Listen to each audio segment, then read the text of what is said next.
Hi friends, welcome to Marichu Kitchen. இன்னைக்கு நம்ம பார்க்க போற ரெசிபி நமக்கு ரொம்ப ஹெல்தியான நெல்லிக்காய் ரசம் எப்படி செய்யலாம்ங்கறத தான் பார்க்கலாம். அதுக்கு முன்னாடி என்னோட சேனலை நீங்க ஃபர்ஸ்ட் டைம் பார்க்கறீங்க அப்படினா மறக்காம Subscribe பண்ணிட்டு பாருங்க.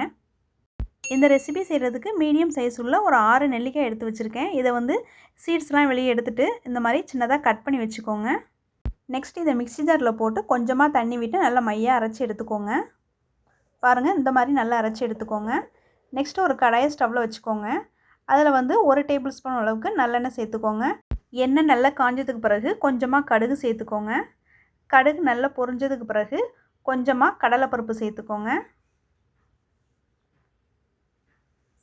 நெக்ஸ்ட் வந்து ஒரு 2-3 மிளகாய் வத்தல் ஆட் பண்ணிக்கலாம். 2ஆ பிச்சு போட்டுக்கோங்க.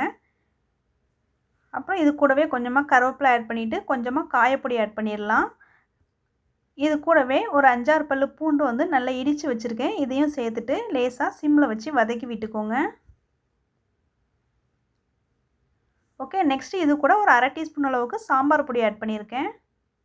இப்போ இதையும் லேசாக வதக்கி விட்டுட்டு இது கூடவே 2 தக்காளி நல்ல பழுத்த தக்காளியை பார்த்து எடுத்து சின்ன சின்னதாக கட் பண்ணி இதோட ஆட் பண்ணிவிட்டு லேசாக வதக்கி விட்டுக்கோங்க.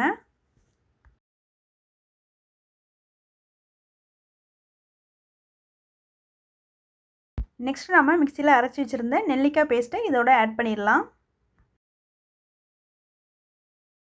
இப்போ இதுக்கு தேவையான அளவுக்கு தண்ணி ஆட் பண்ணிடலாம்.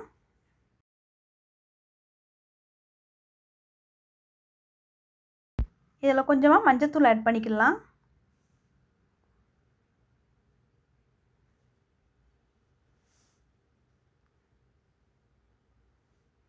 நெக்ஸ்ட் வந்து மிளகு சீரகத்தூள் வந்து 1 டீஸ்பூன் அளவுக்கு ஆட் பண்ணியிருக்கேன்.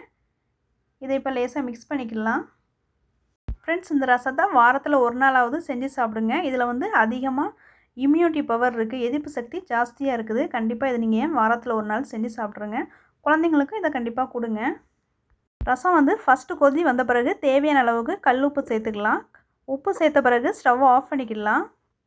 ரசம் எப்போவுமே ஃபஸ்ட்டு கொதி வந்தோடனே ஸ்டவ்வை ஆஃப் பண்ணிக்கோங்க. அதிகமாக கொதிக்க ஆரம்பிச்சிச்சு அப்படின்னா ரசம் வந்து டேஸ்ட் மாறிடும், நல்லா இருக்காது சாப்பிட்றதுக்கு.